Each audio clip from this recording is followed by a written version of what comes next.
হে everyone, আসসালামু আলাইকুম। আরও একটা সকাল সকাল মানে দুপুর, আমার সকাল মানে দুপুর। তো এই জলপাইগুলো ঘরে 2 দিন যাবত এই পলিথিনে দম বন্ধ হয়েছিল। মূলত জলপাই খুঁজছিলাম, আর জলপাইগুলো আমার মেয়ে কিনে নিয়ে আসছে আচার তৈরি করার জন্য। মানে বলেছে, আম্মু তুমি আচার তৈরি করবা, আমাকেও দিয়ে দিবা। তো আমি 2 রকমের আচার তৈরি করব, কিন্তু বাট 2 দিন যাবত কারোরই খেয়াল নাই যে এটাকে পলিথিন থেকে ঢেলে যে কোনো ছড়ানো জায়গায় রাখতে হবে। তারপরে যে কথা সেই কাজ, কিছুটা জলপাই নষ্ট হয়ে গেছে। আর আমি জলপাইয়ের আচার তৈরি করব, রসুনের আচার তৈরি করব, জলপাইয়ের একটা নরম আচার তৈরি করব, একটা তেলের আচার তৈরি করব, বেশ কয়েক রকম প্রিপারেশন করবো। এই রসুনগুলো ছিলতে হবে। আর এদিকে অলমোস্ট দুপুর হয়ে গেছে, আপনাদের ভাই অলরেডি রান্নাবাড়ি করে ফেলছে। আমাদের বাসায় মানে আগে তো মানে টেবিল ভর্তি খাবার থাকতো, 4-5 পদ, সবজি বলেন, মাছ বলেন, ডাল বলেন, আর ডিম আর গরুর গোশত, এটা তো সিম্পল সবসময় থাকবেই। ডাল এই জিনিস কটা সবসময় থাকবে, তার পাশাপাশি আর যাই কিছু থাকবে। তো এখন আর সেটা হয় না, কারণ আমাদের এখানে হেল্পিং হ্যান্ড নাই, পাওয়াই যায় না বলা চলে।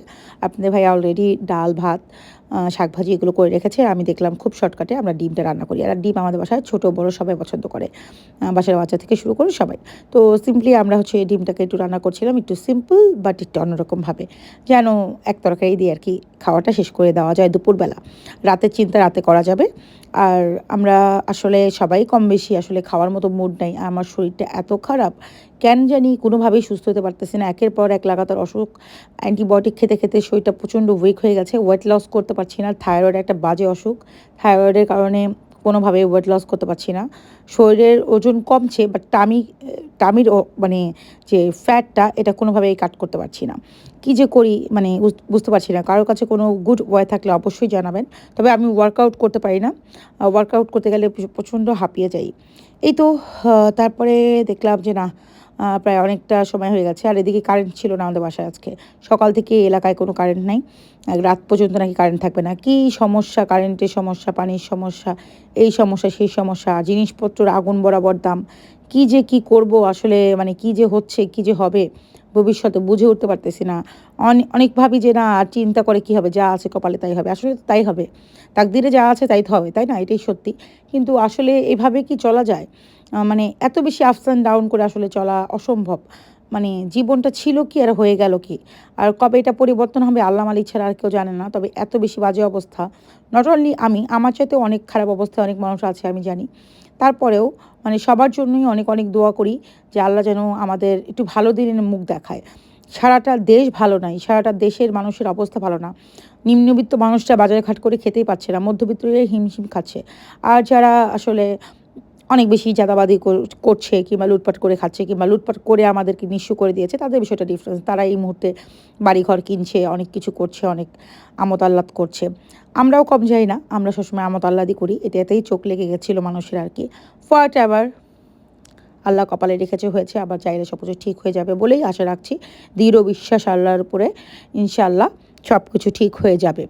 তারপরে আমি একটু সিম্পলি আদা রসুন বাটা দিয়ে সিম্পলভাবে এই ডিমটাকে রান্না করে নিব। ডিমের গ্রাভি রাতের জন্য ভর্তা তৈরি করব, কারণ আমাদের বাসায় সবাই আবার ভর্তা লাভার, ভর্তা পছন্দ করে। অনেকেই আছে মানে মাছ গোশ ছাড়া খেতে পারি না। তবে আমার ছোট বাচ্চা থেকে শুরু করে আমার বড় মেয়ে, আব্বু, আমার হাজব্যান্ড, আমরা সবাই আসলে ভর্তা পছন্দ করি না। আমি আবার খুব একটা না, তবে মাঝে মধ্যে নিজে হাতে যদি তৈরি করি সেটা আমি খেতে পারি। তারপরে সেটা রাতে করা যাবে, রাতে দেখা যাবে। যা হোক, আমি একটু সিম্পলি রান্না করে নিচ্ছিলাম। আর আচারের জন্য অনেকগুলো রসুন ছিলতে হবে, আর জলপাইগুলোকে একটু শুকিয়ে নিতে হবে। এই কাজগুলো আজকে একটু করে গুছিয়ে রাখি। আচারের রেসিপি অবশ্যই পাবেন। আর ব্লগিংটা কি আসলে ঠিকঠাক করতে হলে কি করতে হয়, যাদের ভালো একটা আইডিয়া আছে অবশ্যই আমাকে জানাবেন। আমি ব্লগিংটা আসলে করতে চাই, আমার অনেক দিনের ইচ্ছা। যদিও আমার ডিএসএলআরটা নিয়ে গেছে, তারপরেও এখন আপাতত নর্মালি আমার হাতের ফোনটা দিয়েই করছি। চাইলে সেট আপ নিয়ে নেওয়া যাবে। ফোনেই আমি হালকা পাতলা এডিট করি, আহামরি কোনো এডিট করা হয় না, আহামরি কোনো লাইট টাইট কোনো কিছু সেটিং করি না। ভয়েস ওভার দিতেও আমি মাইক্রোফোন ইউজ করি না। একদম নর্মালি, একদম মানে জাস্ট সিম্পল, যেটাকে আর কি ভিডিও বলে, এডিটিং বলে, জাস্ট একটা ভয়েস ওভার দিই। এই তো, তাছাড়া আহামরি কোনো কিছুই আমার করা হয় না। তো আপনারা অবশ্যই আমাকে একটু জানাবেন, জানালে আমি অনেক উপকৃত হব। ওয়েট লসের বিষয়টা আর মানে ব্লগিংয়ের বিষয়টা, কীভাবে আমি আমার ব্লগিংটাকে কিংবা আমার আইডিটাকে আরও বেশি রিচ ফলোয়ার বাড়াতে পারি। এই তো অলমোস্ট আমার রান্না শেষের দিকে। আর এদিকে আমি কিছুটা ধনিয়া পাতা কেটে রেখেছিলাম, ধনিয়া পাতা বাসায় সবাই খায়, তো ডিমের উপরে ছড়িয়ে দেবো। আর এই যে রসুন এগুলো দিয়ে শাক ভাজি করবো। এদিকে ডাল রান্না করে রাখছে আপনাদের ভাইয়া, সে মোটামুটি এখন ভাত ডাল ডিম ভাজি করা এই টুকিটাকি জিনিস, গরুর মাংস মুরগি মাংস রান্না করা এগুলো শিখে গেছে। আমাকে সে কখনো প্যারা দেয় না, কখনো বলে না যে তুমি এটা করো সেটা করো, আমার জন্য কোনো কাজ ফেলে রাখে না, আমাকে কখনো ঘুম থেকেও ডাকে না।